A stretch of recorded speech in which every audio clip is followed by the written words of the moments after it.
Welcome to MapCrow, the RPG art show. My name is Kyle, and today we're learning to draw without drawing.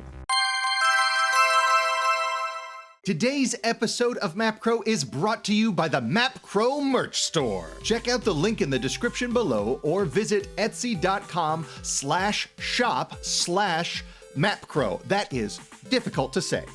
You can pick up some 5x7 signed prints from MONSTROUS or pre-order stickers and enamel pins. Amber from Cloud Curio and Rocket Orca Designs is helping me put together this merch store and fulfill these orders, and we've got some big plans for stuff we want to put up on the shop this year. In my previous video, I made a statement that some people disagreed with. I said that I thought everyone already basically knew how to draw. And that was, I believe, the only thing that people disagreed with on that video. But after receiving some comments, I thought some people actually had a point, and I haven't actually done like a brass tacks tutorial video in quite some time. So today we are going to learn how to draw an entire map with just a couple of simple shapes. Now, obviously, a short 10-minute video on the internet is not going to cover every single decision that I'm making, but it should demonstrate my point that it's not as difficult to get started on drawing as you might think. If you can draw a triangle, a cloud shape, a diamond shape, and a little squiggly line, with a little bit of practice, you will be able to draw a beautiful map. But we're not going to use just lines by themselves to draw our map. We are also going to be doing some solid black shadows to add definition, form, and contrast to these maps as well. For paper, I'm just using regular printing paper I got from an office supply store. My pencil is just a regular HB yellow pencil I bought in a pack of 48. The only strange thing that you'll see me using here is this giant yellow foam grip that I use to reduce the strain on my wrist and fingers because I want to enjoy drawing for a long time and I need to take care of my body in order to do that.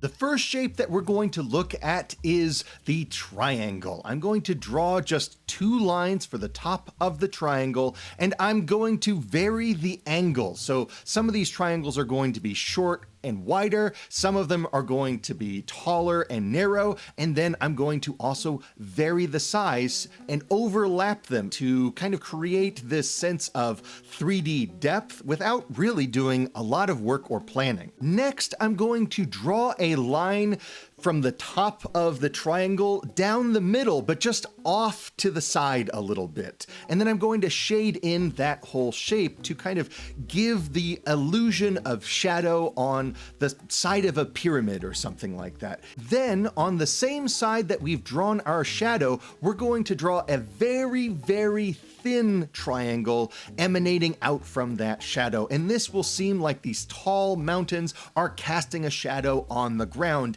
and it really enforces that depth that we are looking for. It's important to shade in only the same side of each one of these triangles that we are using to give it a sense of consistent light source. If you're feeling frisky and you want to change things up a bit, you can make these mountains with slightly different triangles that have sort of these arcs or different shapes built into them. They look a little bit more jagged, a little bit more detailed, but are basically going to use the same principles that we demonstrated with the plain old triangles, which I think also look quite swell. Next, we're going to use this diamond shape or trapezoid to start drawing man-made structures like buildings and houses and churches and castles. The left and right sides of this diamond shape that we are starting with need to go straight up and down, and the top and bottom sides of the trapezoid need to be parallel and pointing to an angle upwards. With just 3 more lines emitting from the top right corner of the trapezoid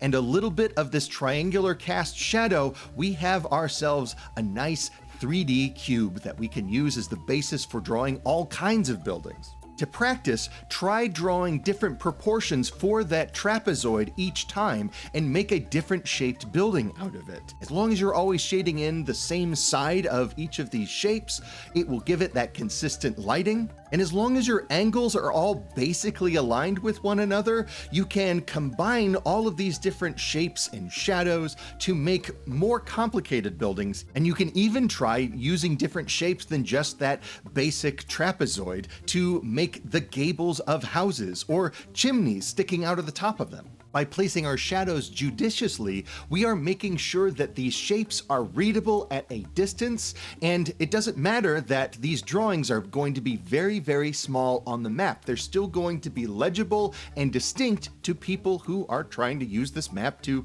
make decisions in their game.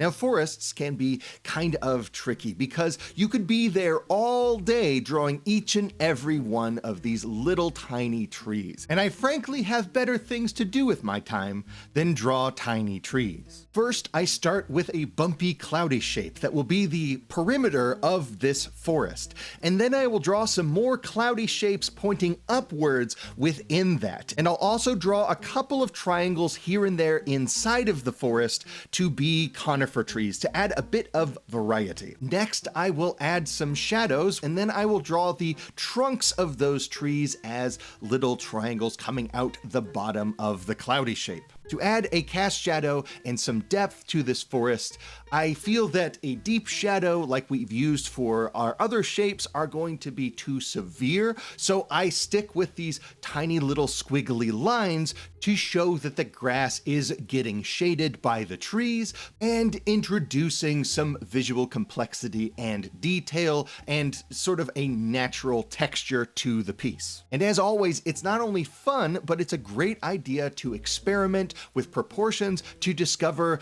other styles and shapes that you can try out on your next project. With some tiny triangles and curving antler-shaped lines, we can make these really moody dead trees. Also, you got to be careful. You can't use too many of these. They can really overwhelm a composition quickly, and they don't play nice next to other shapes, but they are an interesting way to add variety and detail to your map. For hills or rocky soil, just start with a couple of long arches. Connect a couple of these arches that are next to each other with some of these bumpy, squiggly grass lines, and all you gotta do is start laying in your shadows. If you don't want these hills to seem too tall or too rocky, then don't put the shadows in. Now it's time to start drawing lakes and rivers, which are some of the most complicated shapes that we have discovered so far. But I think if you have managed to follow along with everything else we've been drawing today, you shouldn't run into too many problems. And with a little bit of practice, you'll get the hang of it in no time. I kind of start with this inverse cloud, this cloud that is sort of like arching in towards the center and especially exaggerated on the sides of it, sort of reaching in for that center. I do this because I want these bumps to look like hills that are overlapping each other as you have sort of like a slight angle on this lake as opposed to looking at it from straight above. A couple layers of ripples coming in from the shore and some little wavy lines in the middle of the lake coming off of those ripples, and we have a really nice looking water surface. Now, I like to put some shadows on these hills that are next to the lake to draw just a little bit more attention to it, and it helps to integrate the lakes into the rendering style we have for everything else we've drawn today. A couple of those wavy, grassy lines coming out of those corners helps to describe the nature of the plant life around the water. For my rivers, I will start with these jagged, uneven lightning bolt shapes and then mirror that first line on the other side of the shore. I'll add some shadows for the hills and then some grass texture and bumpy lines to integrate that and make it seem like this water is not scooting around on top of the land, but it's kind of carving a path through the land itself. If you're feeling particularly adventurous, you can draw a waterfall by sloping your river shape downwards and then drawing some cloudy shapes and shading behind the waterfall. By putting together all of these very simple, tiny drawings, you can make a gorgeous map that you probably already had the skill to draw. You just didn't know how to put all of these tiny, simple shapes together. And it's important to remember that that's all drawings are, is lines and shapes, and you don't want to get too stressed out about them. You don't want these tiny little lines and tiny little shapes to boss you around, or stress you out, or get you thinking down on yourself. Making drawings, even if it's just in your sketchbook, is an emotional thing, and it is kind of exhausting sometimes too. It's easy to come to a sketchbook or to a finished product and have big ideas about where it's going to go and how long it's going to take to get there and how it's going to feel to make it. And oftentimes these things are not exactly lined up the way we'd like them to be. There's a lot of conventional wisdom out there about talent and skill, and is there a difference or is there not? Who's got it? Who hasn't got it?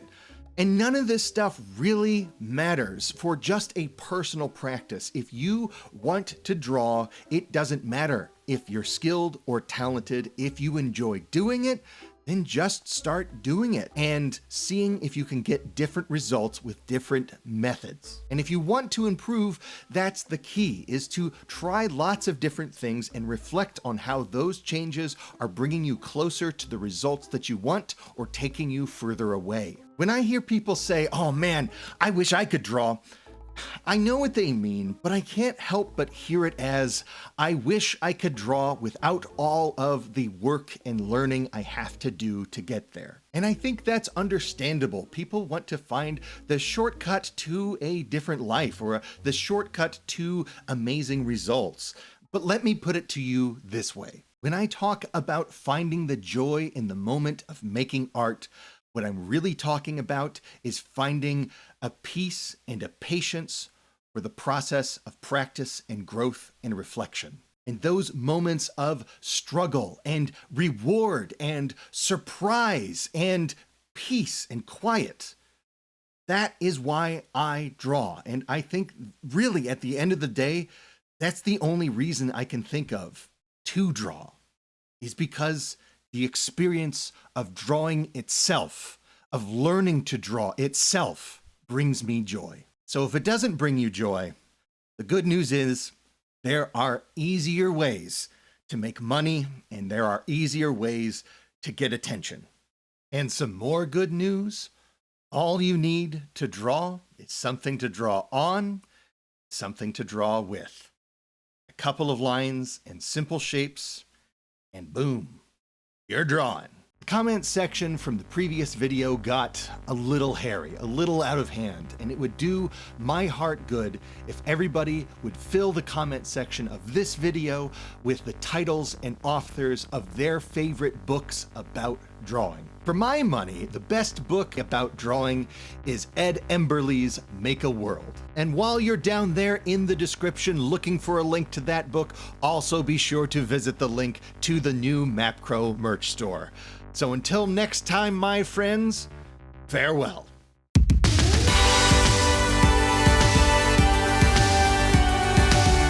Ooh, doggy. 2023 has been a whirlwind already. I can't believe we're halfway through February as we speak. It's just going by real fast, and I haven't been able to get to the drawing desk as much as I'd like to, but lots of really exciting stuff going on. But this teaching load for my new semester has been rather laborsome, we'll say. I'm really enjoying teaching my classes, but one of the classes I'm teaching is on programming for play and using visual scripting in Unity, and that is a real bear to prepare for. So if videos thin out from time to time until the end of the semester, you'll have a good idea why. Yeah, it's a lot of work, but I'll say this, I adore this class and all of these students trying to do something that's very difficult. And I am also learning a lot of new tricks and new ways to think about making games and designing them. And a bunch of these thoughts are going to get turned into videos eventually. I just need to make sure that I keep my schedule clear so I can actually do it. But I'll tell you this, if I had to teach this class even like 5 years ago, I'd really be up the creek without a paddle. But thanks to the kindness and generosity of other people on YouTube and other people who write tutorials and make resources available for free, I can actually do my job, and that is wonderful. So I wanted to make sure that this video was some nice practical solutions to common problems, because that has really saved my bacon a lot recently. So I figured I needed to start doing some more practical videos. And in that spirit, if you have some ideas for practical techniques that you would like some help on, please leave them in the comments below, and I might be able to make a video for you relatively soon. All right, that will do it for the After Crow. I'll see you next time.